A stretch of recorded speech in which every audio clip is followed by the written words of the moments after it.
নবম দশম শ্রেণীর শিক্ষার্থী সবার প্রতি রইল শুভকামনা। শুভ সকাল। আশা করি সবাই কুশলে আছো। আমি তোমাদের সাথে অধ্যায় ৭ অনুশীলনী ৭.১-এর ৩ নম্বরের এক্সট্রাটা তোমাদের সাথে শেয়ার করব। দেখো বন্ধুরা, এটা এত গুরুত্বপূর্ণ যে এটা পরীক্ষাতে প্রায়ই আসে এবং আমাদের ছেলেমেয়েরা এই সম্পাদ্য থেকে তারা একটা সম্পাদ্য এবং উপাদ্যর ভিতরে সম্পাদ্য থেকে প্রশ্নের উত্তর দিতে স্বাচ্ছন্দ্য বোধ করে। তো দেখো বন্ধুরা, আমরা তোমাদের সাথে এই উপপাদ্যটা কিভাবে শেয়ার করতে পারি সেটার দিকে একটু খেয়াল করো। বলা আছে একটি ত্রিভুজের ভূমি সংলগ্ন দুইটি কোণ এবং শীর্ষ থেকে ভূমির উপর অঙ্কিত লম্বের দৈর্ঘ্য দেওয়া আছে, ত্রিভুজটি আঁকতে হবে। আমি তোমাদের সাথে একটু রাফলি শেয়ার করি। দেখো, এই হলো একটা ত্রিভুজ, ঠিক আছে। এখান থেকে এইটুকু সমানভাবে, এইটুকু হলো শীর্ষ থেকে ভূমির উপর অঙ্কিত লম্ব, এটা এ বি সি। দেখো তো বন্ধুরা, তাহলে লম্বটাই তো হলো তার উচ্চতা। আর এখানে দেখো আরেকটি কথা আছে, ভূমি সংলগ্ন দুইটি কোণ, এই কোণ আর এই কোণ। তুমি খেয়াল করো তো বন্ধুরা, আমরা যদি এডি প্রথমে একটা রেখা নিই, তারপরে এই বিন্দুতে একটা লম্ব টানি, আর এই বিন্দুতে যদি আমরা আরেকটা লম্ব টানি, দেখো তো এই বাহু আর এই বাহু সমান্তরাল হয়। তাহলে এখানে কোণ আঁকলে এই কোণ সমান এই কোণ, আবার এখানে কোণ আঁকলে এই কোণ সমান এই কোণ হবে। তাহলে এবিসি ত্রিভুজটাই হবে উদ্দিষ্ট ত্রিভুজ। আমি তোমাদের সাথে আগে একটু শেয়ার করে নিলাম বন্ধুরা। এরপরে দেখো আমরা কিভাবে এই ত্রিভুজটা অঙ্কন করি সেদিকে একটু খেয়াল করো বন্ধুরা। তো আমরা তোমাদের সাথে যে কাজটা করব সেটার দিকে একটু ভালো করে খেয়াল করো, খুব ভালো করে খেয়াল করো। এই দেখো, আমরা শীর্ষ থেকে ভূমির উপর অঙ্কিত লম্বের দৈর্ঘ্য নিচ্ছি। এই দেখো এখানে,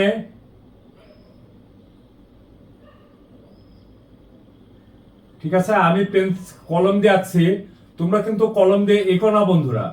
কলম দিয়ে তোমরা কোনো অবস্থাতেই জ্যামিতি অঙ্কন করবে না। আমার এখানে সুবিধার জন্য আমি এখানে আঁকছি। আচ্ছা দেখো, এই দেখো দুইটি কোণ, এটা হলো এক্স কোণ আর এটা হলো ওয়াই কোণ, আর শীর্ষ থেকে ভূমির উপর অঙ্কিত লম্বের দৈর্ঘ্য হলো এইচ দেওয়া আছে। ত্রিভুজটি অঙ্কন করতে হবে। দেখো বন্ধুরা, আমি কিন্তু এখানে কোণ অঙ্কন করি নাই। আমার বিশেষ সুবিধার কারণে আমি এখানে কোণ অঙ্কন করি নাই। কেন অঙ্কন করি নাই সেটা তোমরা এখন একটু বুঝতে পারবে। দেখো, যে কোনো একটা রশি এ এইচ নিলাম এখান থেকে, অথবা এরকমও নিতে পারো, এইচ নিতে পারো, অথবা প্রথমে তুমি দেখো এডি, এই দেখো এইচ এর সমান করে এই হলো এইচ, ঠিক আছে। দেখো এইচ, তাহলে আমি যে কোনো একটি রশি এডি সমান এইচ নিই, যে কোনো একটি রশি এডি সমান এইচ নিই। দেখো এইখান থেকে আমরা এটা ধরি, এই দেখো এইচ,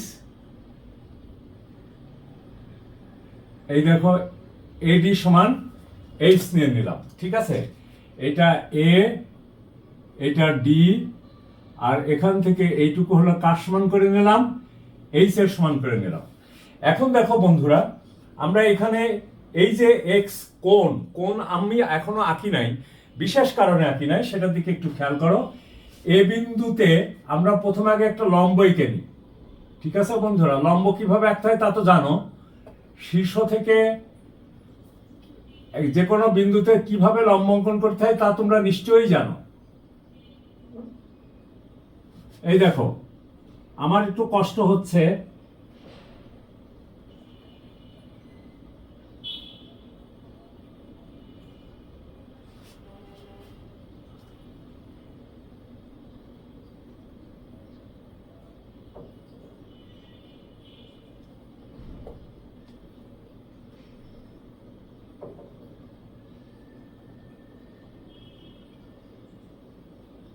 দেখো আমি লম্ব একটা আঁকলাম,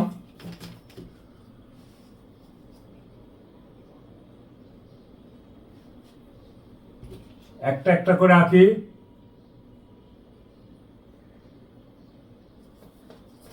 এটা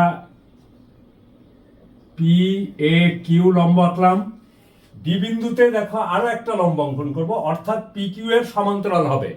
তাহলে ডি বিন্দুতে আরেকটা লম্ব অঙ্কন করব, সেটার দিকে একটু খেয়াল করো।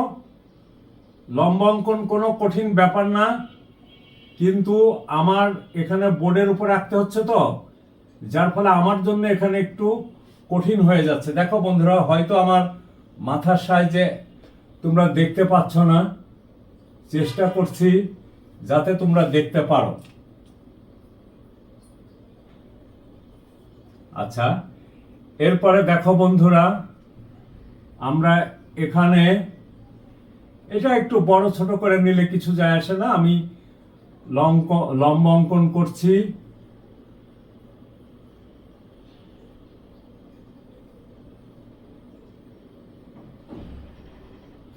এই হলো আমার লম্ব অঙ্কন।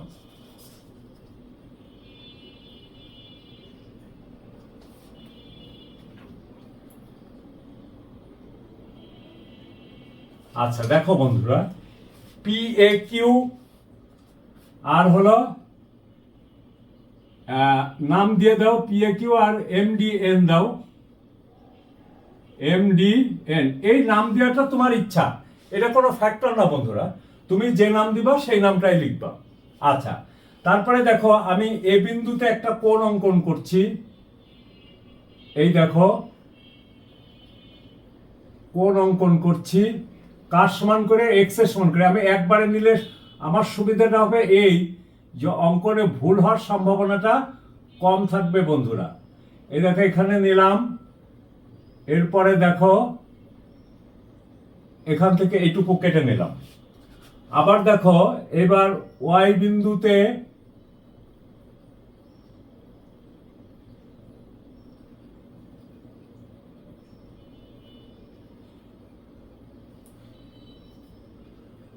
এটা একটু ছোট বড় করো, তাতে কিচ্ছু যায় আসে না।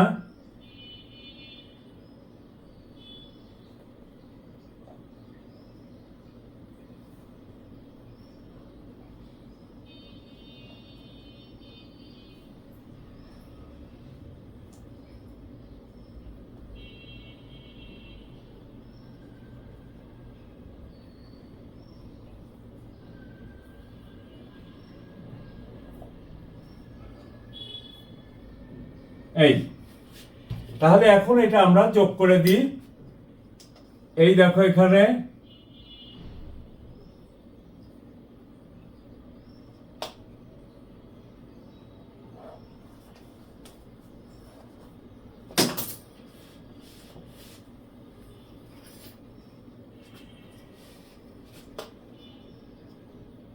একটা খুব জটিল পরিস্থিতি বন্ধুরা, কারণ এটা উলম্ব অবস্থায় আছে আর আমি এখান থেকে অঙ্কন করছি।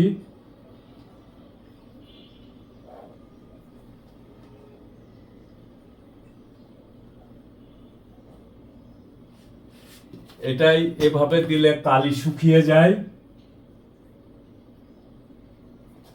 এই দেখো এটা হয়ে গেল, এটা বি আর এটা হলো সি। তাহলে আমার এখনো অসমাপ্ত রয়েছে এখানে কোণ দুটো, এই কোণ দুটোই আগে যোগ করতে হবে।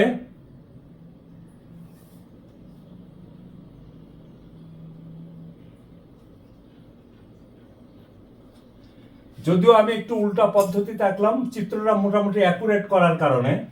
তো দেখো বন্ধুরা, আমি আবারও বলছি, একটি ত্রিভুজের ভূমি সংলগ্ন দুটি কোণ। এই দেখো এবিসি যদি ত্রিভুজ হয় তাহলে ভূমি সংলগ্ন কোণ হলো বি কোণ আর সি কোণ।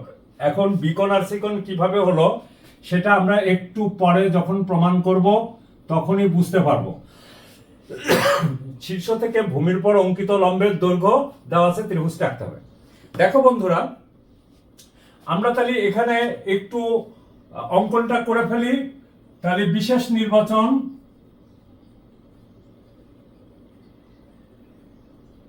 বিশেষ নির্বাচন,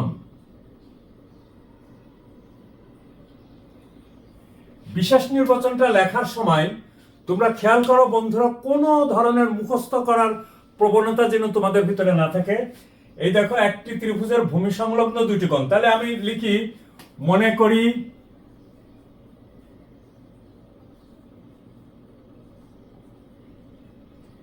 একটি ত্রিভুজের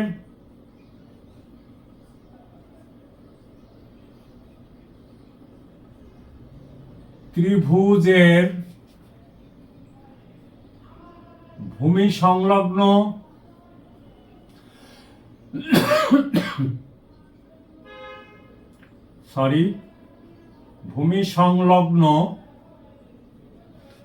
সংলগ্ন মানে ভূমির সাথে লেগে থাকবে এই কোণ দুটো। দেখো একটি ত্রিভুজের ভূমি সংলগ্ন দুইটি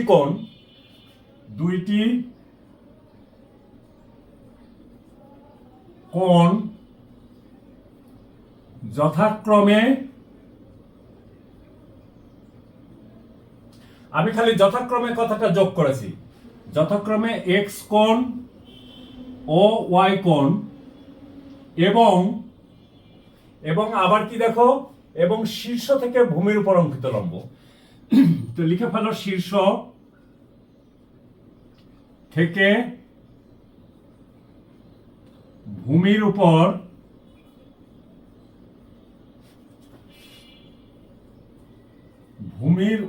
দেখো কি আছে, শীর্ষ থেকে ভূমির উপর পর্যন্ত লিখেছি অঙ্কিত, উপর অঙ্কিত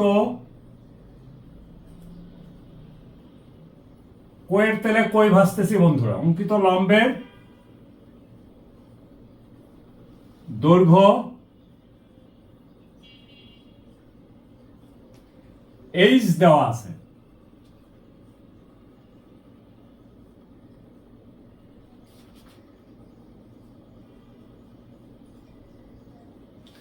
দেখো তো বন্ধুরা, তারপরে কি ত্রিভুজটি আঁকর জায়গায় তোমরা লিখবা আঁকতে হবে।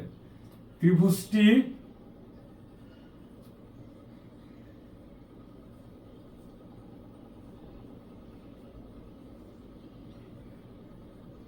আঁকতে হবে। বন্ধুরা আমি আবার বলছি, এটা কিন্তু একটা এক্সট্রা অনুশীলনী 7.1 3 নম্বরের এক্সট্রাটা অত্যন্ত গুরুত্বপূর্ণ, যেটা এসএসসি পরীক্ষাতে দেয়, এবং এটাই নম্বর থাকে হলো 4। একটা সিকিউ প্রশ্নের নম্বর থাকে 2, 4, 4, এটা হলো 4 নম্বরের প্রশ্ন।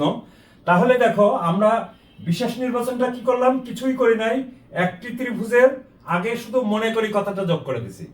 ভূমি সংলগ্ন, এই দেখো ভূমি সংলগ্ন দুইটি কোণ যথাক্রমে, এখানে আর একটা কথা যোগ করেছি, যথাক্রমে এক্স ও ওয়াই দেওয়া আছে, আর এখানে কোণ দুটো উল্লেখ করেছি, এই পার্থক্য।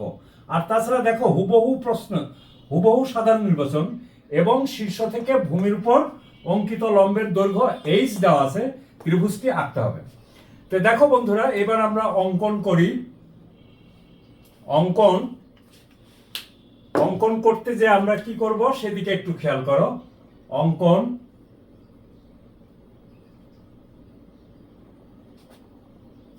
শীর্ষ থেকে এডি সমান, শীর্ষ থেকে ভূমির উপর অঙ্কিত লম্বের দৈর্ঘ্য কি দেওয়া আছে, এই দেখো এইচ দেওয়া আছে। তাহলে আমরা যে কোনো রশ্মি এডি সমান এইচ নিই, তাহলে আমরা এখানে লিখি যে কোনো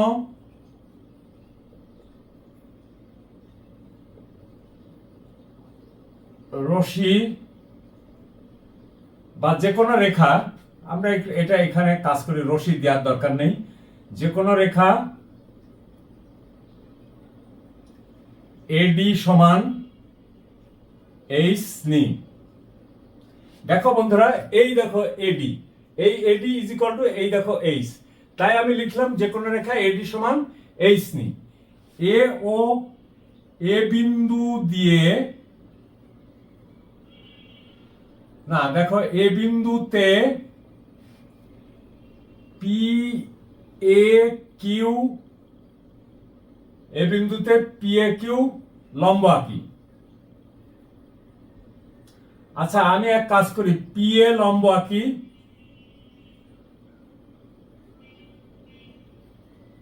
এবং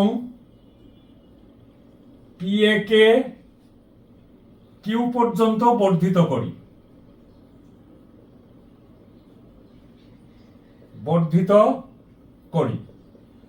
তার মানে কথাটার অর্থ একই দাঁড়াইলো যে এ বিন্দুতে পি এ কিউ একটি কি করে পি এ কিউ এখানে কিউটা এখানে দিলে ভালো হয়, পি এ কিউ পর্যন্ত বর্ধিত করি।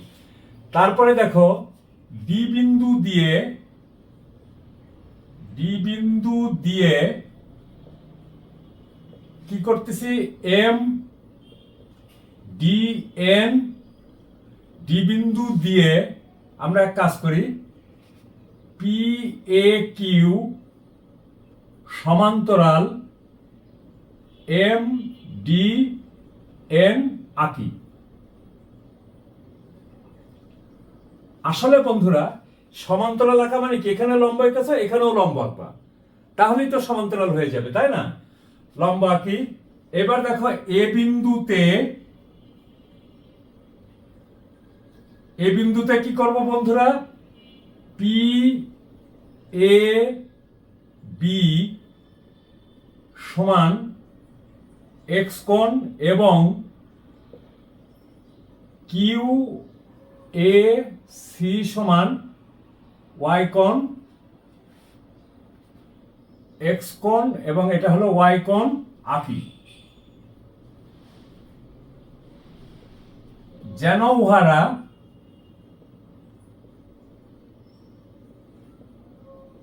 উহারা পরস্পর, যেন উহারা এম ডি এন কে, উহারা M D N K B ও সি বিন্দুতে, সম্পূর্ণ নিজের ভাষায় লিখবে বন্ধুরা, তাহলে সুবিধা হবে। M D N K B ও সি বিন্দুতে সেট করে, বি ও সি বিন্দুতে সেট করে, তাহলে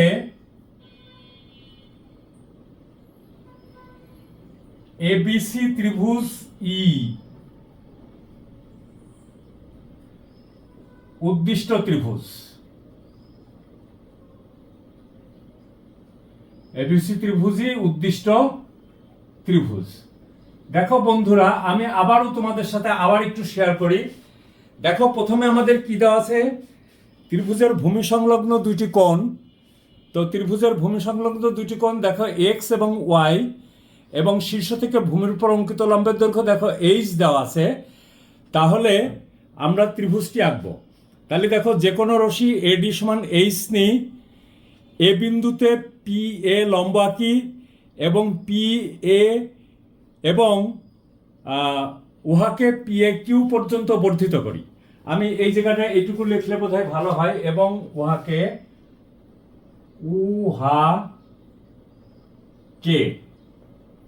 পি এ কিউ পর্যন্ত বর্ধিত করি। ডি বিন্দু দিয়ে দেখো পি এ কিউ সমান্তরাল M D N, M D N শব্দের অর্থ দাঁড়ালো হলো এই যে এখানে লম্ব আঁকেছে এখানেও লম্ব আঁকবো, তাহলেই হয়ে যাবে। তাহলে লম্ব আঁকি এ বিন্দুতে, দেখো এই যে এ বিন্দুতে পি এ বি সমান এক্স কোণ এবং কিউ এ সি সমান ওয়াই কোণ আঁকি, যেন উহারা M D N K B ও সি বিন্দুতে ছেদ করে, তাহলে এবিসি ত্রিভুজই উদ্দিষ্ট ত্রিভুজ। এখন দেখো বন্ধুরা সৃজনশীলের যুগে তোমার অঙ্কনটা অবশ্যই শিখতে হবে। তাহলে আমরা এখন এখানে অঙ্কন লিখি। অঙ্কনে কি আছে সেটার দিকে একটু, অঙ্কন না সরি, সৃজনশীলের যুগে প্রমাণটা তোমার অবশ্যই শিখতে হবে। প্রমাণ দেখো তো বন্ধুরা, এডি সমান কত, এইচ। আচ্ছা দেখো তো পি এ বি কোণ, আচ্ছা আমরা এখানে পি এ বি কোণ লেখার আগে লিখি পি এ কিউ সমান্তরাল এম ডি এন বলে দেখো পি এ বি কোণ is equal to A B N কোণ, অর্থাৎ এই কোণ সমান এই কোণ। কেন? একান্তর কোণ বলে। ঠিক আছে বন্ধুরা, একান্তর কোণ বলে। আবার দেখো, আবার এটা তো সমান্তরাল বটেই। তাহলে কিউ এ সি কোণ is equal to A C B কোণ, ওই একই কারণ একান্তর কোণ। তাহলে দেখো ভূমি সংলগ্ন দুটো কোণ বি কোণ আর সি কোণ আমরা পেয়ে গেলাম। অতএব দেখো এ বি সি কোণ সমান কত, ওই দেখো আমরা এক্স কোণের সমান করে নিছিলাম, তাহলে হলো এক্স কোণ। এবং এসি বি কোণ সমান কত, দেখো ওয়াই কোণ। অতএব এ বি সি ত্রিভুজ ই, এই জায়গাটা আমরা লিখব নির্ণেয় ত্রিভুজ।